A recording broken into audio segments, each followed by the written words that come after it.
Madam మళ్ళీ అంటే గోళ శంకర్ గారికి సోది ఎవరికే జై ఇవన్నీ పెట్టదని చెప్పాను మా సెక్రటరీతో మళ్ళీ పెట్టావా నువ్వు నాకేం తెలియదండి తెలియకుండా ఎలా వచ్చారా వీళ్ళంతా అలవాటు ప్రకారం మేమే వచ్చే ఉండయా మమ్మల్ని ఎవరో పిలవలేదండి. అయ్యా నెలకు 4 సార్లు ఇలా జై కొట్టి డబ్బులు సంపాదించడం ఆనవాయితీ కదండి. ఉన్నట్టుండి మీరు ఆపేస్తే మాకు ఆదాయం ఏమిటండి? ఏడిసినట్టే ఉంది.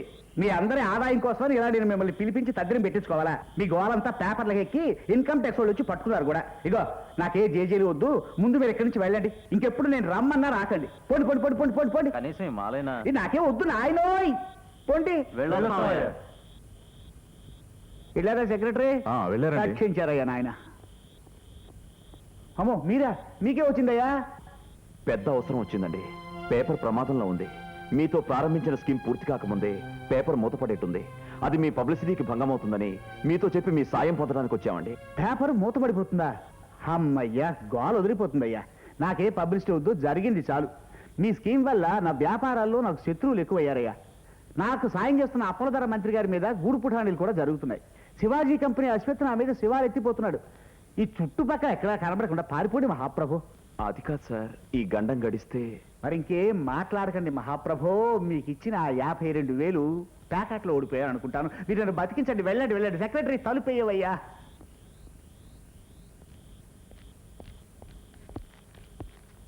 మహాజనులారా, అయ్యలారా, అమ్మలారా, దయచేయండి దయచేయండి.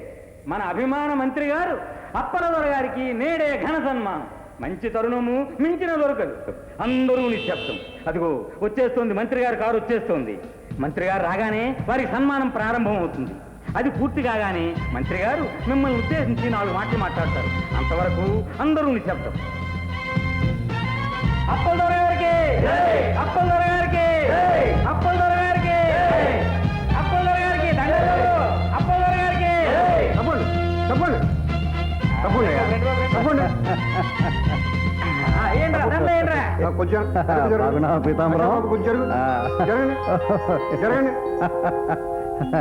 నమస్కారం.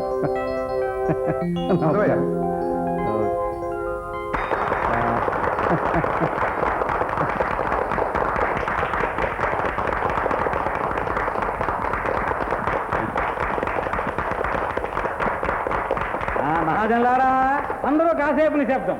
ఇంకాసేపట్లో మన మంత్రి గారికి సన్మానం ప్రారంభం. ఆపండి ఆపండి. ఏర్పాట్లన్నీ ఎలాంటివి అలాగే ఆపేయింది. కొంప మునిగిపోయిందండి బాబోయ్. మహాజనులారా, తాజా వార్త ఇప్పుడే రేడియోలో ప్రకటించారు. మన అప్పలదొర గారి మంత్రి పదవి పోయింది.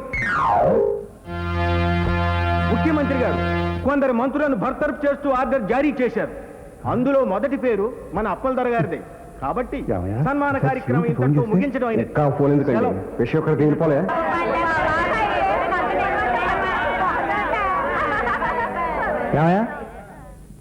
వచ్చిన వార్త రైటో రంగు తెలుసుకోకుండా మధ్యలో సన్మానం నిలిపేశారు. నాకెంత అవమానం అయ్యా. నాకెంత డబ్బు కొట్టండి. ఊరికే చేస్తారా సన్మానాలు? మీరు ఇప్పుడు కేవలం ఒక ఎమ్మెల్యే. పోనీ మాజీ మంత్రికైనా సన్మానం చేయండి. నీకు మహా వేళాకోళంగా ఉందండి. ఏమిటి సార్ మన పరిస్థితి ఇలాగైపోయింది? ఇంటికి వెళ్ళి సీఎం గారితో మాట్లాడదాం. కారు పిలిపించు. అద్దెగారు కదండి, వెళ్ళిపోయింది. కారు వెళ్ళిపోయిందా? పోనీ రిక్షాలో వెళ్దామండి. చిల్లర డబ్బులు లేవండి, నా దగ్గర ఉన్నాయండి. ఎవరు చూడకుండా ఇల్లు చేరుకున్నాం కానీ నువ్వు కూడా ముసుకేసుకో. ఒక ఐడియా. మళ్ళీ ఏమిట్రా? నాతో రా. హలో హలో హలో సార్, నేను సార్ మంత్రి అప్పలదొరని మాట్లాడుతున్నాను సార్. సీఎం గారు గారా? ఎవరైనా నువ్వు మాట్లాడింది? సీఎం గారు ప్యూనా? వారెక్కడా? ఇందాక బాత్రూంలో ఉన్నారని చెప్పా, అప్పుడే ఢిల్లీ వెళ్ళిపోయారా? ఏమిటయ్యా, బాత్రూమ్ ఢిల్లీలో ఉందా, ఢిల్లీ బాత్రూంలో ఉందా? Hello hello hello. మధ్యలో కట్టేసేసింది ఇదొకటి. అమ్మా ఆపరేటర్ నేనమ్మా, మంత్రి అప్పలదొరని మాట్లాడుతూ. దీనికి కూడా తెలిసిపోయింది నా మంత్రి పదవి పోయిందని. సెక్రటరీ, ఏమయ్యా సెక్రటరీ? సార్ బియ్య ఎక్కడయ్యా? హైదరాబాద్ ఎక్స్ప్రెస్ వెళ్ళిపోయింది. హైదరాబాద్ నాతో చెప్పకుండా మీకెందుకు చెప్పాలండి? అసలు ప్రెస్ వాళ్ళు ఎవరిని చూడనయ్యా, వాళ్ళు వెళ్ళిపోమని చెప్పు. మిమ్మల్ని చూడడానికి ఏ ఒక్క సన్నాసి రాలేదండి. మంత్రి పదవి పోగానే నా పరిస్థితి తీసేసిన తహసీల్దార్ కన్నా అధ్వానం అయిపోయిందయ్యా. ఇక నువ్వు పని చేయి, హైదరాబాద్కి ప్లేన్ టికెట్ ఒకటి బుక్ చేయి, హైకమాండ్ తో మాట్లాడొస్తాను. హైదరాబాద్ ఫ్లైట్ క్యాన్సిల్ అండి.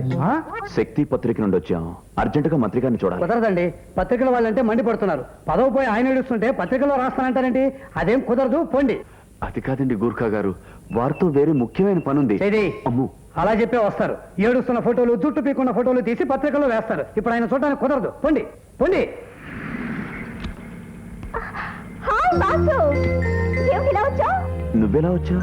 చూసావుగా వ్యాన్లో వచ్చాను. ఇది మా ఇల్లే. మంత్రి గారు మా అన్నయ్య ఏంటి నువ్వు ఏనాడైనా నమ్మావు బాసు? నిజంగా మంత్రి గారు మీ అన్నయ్య? మరి అలా రోజుకో వేషం సినిమా హాల్లో గోడ దూకి. ఓ అదా. నువ్వెప్పుడైనా రోమన్ హాలిడే సినిమా చూసావు బాసు? అందులో హీరోయిన్ ప్రపంచాన్ని తెలుసుకునేందుకోసం రకరకాల వేషాలు వేస్తుంది. నేను అలా ట్రై చేశాను అనుకో. సరే అవన్నీ ఇప్పుడు ఎందుకు గానీ, మా అన్నయ్య కోసం కదా వచ్చావు, పద పరిచయం చేస్తాను. డ్రైవర్ డ్రైవర్ పద.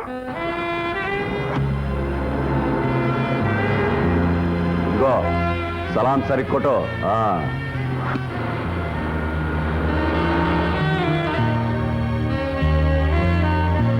ఏమిటి, మళ్ళీ నన్ను మంత్రిని చేస్తావా? ఏమిటి, నీకేమైనా వేళకోళంగా ఉందేంటయ్యా? పర్సనల్ ఫోన్లో సీఎం దొరకకపోతే గవర్నర్ గారితో స్వయంగా మాట్లాడాను. నా పదవి పోయిన మాట ఖాయం. ఇవాళ రేపో నేను ఛార్జ్ చెప్పాలి. నన్ను మంత్రిని చేస్తాం. చేసి తీర్తాను.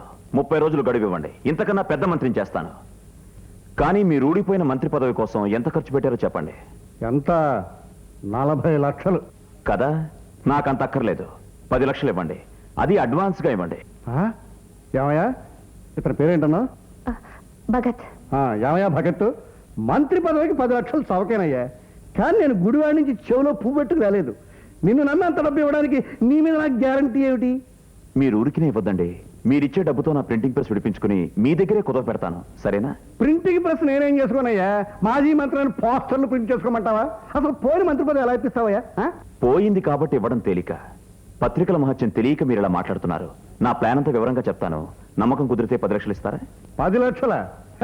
పదవి రావాలే కానీ మనీ పర్సు లాగా శాశ్వతంగా నీ పాకెట్లో పడి ఉంటాను. నీ మీద ప్రమాణం చేస్తున్నానయ్యా. అయితే ఈ ఫైల్లో అన్ని వివరాలు ఉన్నాయి, ఒకసారి చదవండి.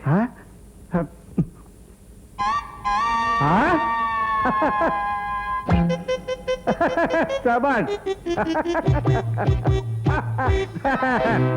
అంతే అమ్మా. ఇతని పేరేంటన్నా? భగత్. భగత్ వేసిన ఈ ప్లాన్ చూస్తూ ఉంటే అప్పుడే గవర్నర్ ముందు పదవి స్వీకారం చేస్తున్నంత ఆనందంగా ఉందమ్మా. ఇది అనుకున్నట్టు జరిగిందంటే ఖచ్చితంగా మంత్రి అయిపోతానయ్యా, అంతే. జరగడానికి మీరు కొంచెం కోఆపరేట్ చేయాలి. ఎప్పటికప్పుడు మేము చెప్పినట్లు చేస్తే చాలు. తప్పకుండా చేస్తానయ్యా, చచ్చినట్టు చేస్తాను. అర్థమైన సన్యాసుల మాటలు విని దిక్కుమాల ఉన్నవాడిని నన్ను మళ్ళీ మంత్రిని చేస్తానంటే ఊరుకుంటానా? పైపెచ్చు మా చెల్లాయి స్నేహితుడివి, నాకు సహాయం చేస్తున్నవాడివి. మొత్తానికి ఇతని పేరేంటమ్మా? భగత్. భగత్ చాలా గట్టిగుడమ్మా. ఇప్పుడు కదన్నయ్య, నేను చూడగానే పట్టేశా. సార్, మరి నా 10 లక్షల మాట ఏమిటి? అర్జెంటుగా కావాలి. అర్జెంటుగా ఇవ్వనయ్యా, వెంటనే ఇస్తాను. పదా మేనేజర్. ఇదిగోనయ్యా 3 లక్షల క్యాషు, 7 లక్షలు చెక్కు. అది డబ్బురా, భక్తి అయ్యి. ఈ జన్మలో మీ మేలు మర్చిపోలేను సార్. నాకు పదవి వచ్చిన తర్వాత ఆ మాట నేను నీతో అంటానయ్యా. పద.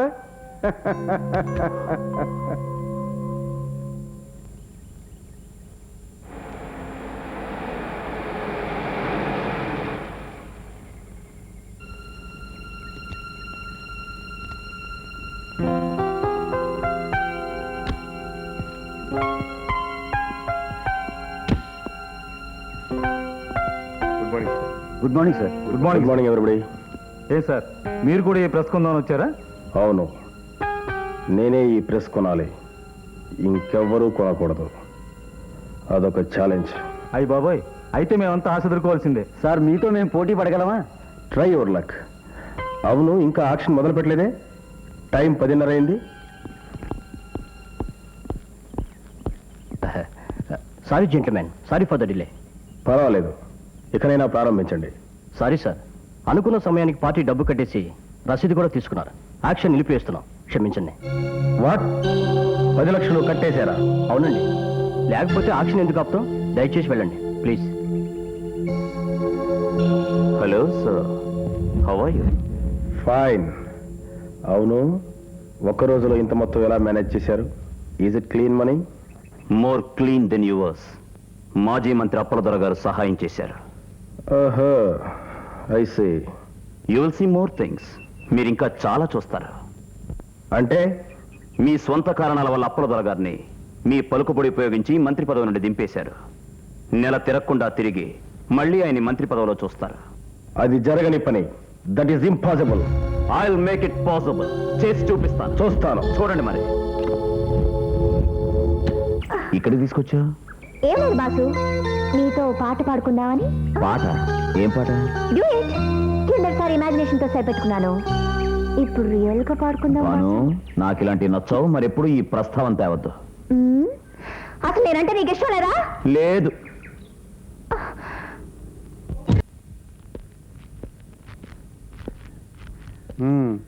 ఏమ్మా, ఎన్ని గంటల నుంచి క్యూలో నిలబడ్డారు? 5 గంటల నుంచి అయ్యా. 5 గంటల నుంచి ఇంత మండుటెండలోనా? అన్యాయం.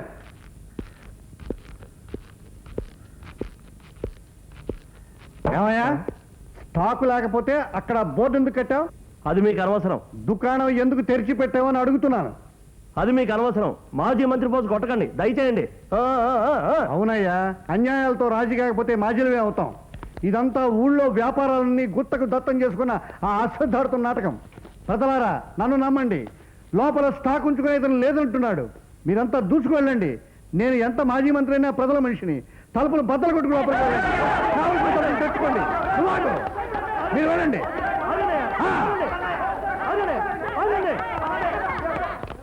ఏవయ్యా, పదవిపై మూల చేరిన వాడివి ప్రజల మనిషి అంటూ జనాన్ని రెచ్చగొడతావా? ఇక్కడి నుంచి పోతావా? పోవా?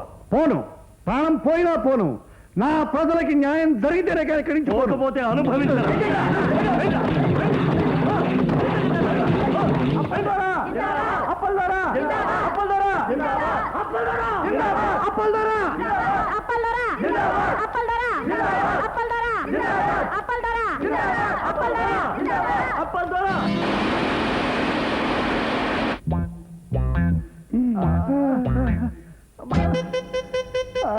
అమ్మా,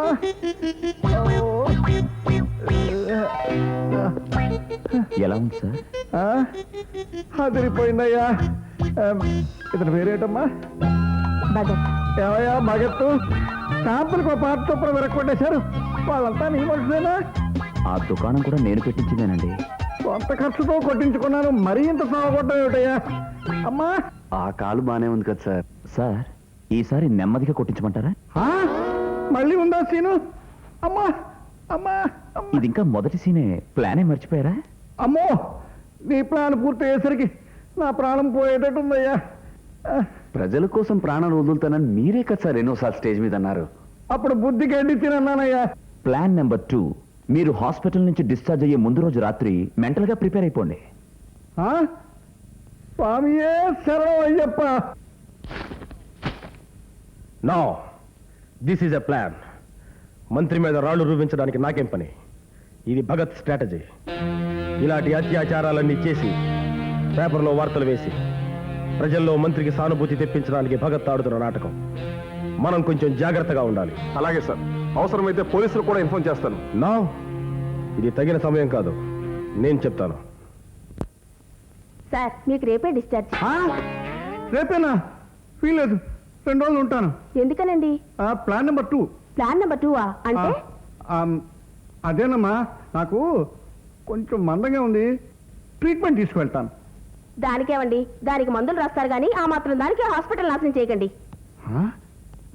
దీని సంగతి నేను మంత్రులకి చెప్తాను.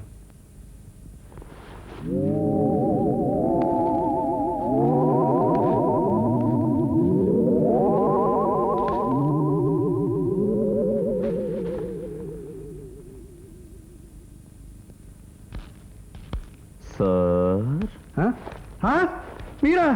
ఇదేనా ప్లాన్ నెంబర్ 2? ఈ బురకాలు ఏంటయ్యా భూముల్లాగా? అవును సార్, క్షమించండి. ఆ? ఇది మీ మేలు కోరి మేము చేస్తున్న చికిత్స. పదవి రావాలంటే సామాన్యమా సార్? బగా నీవి చేతులు, నావి కాళ్ళు. జై హింద్.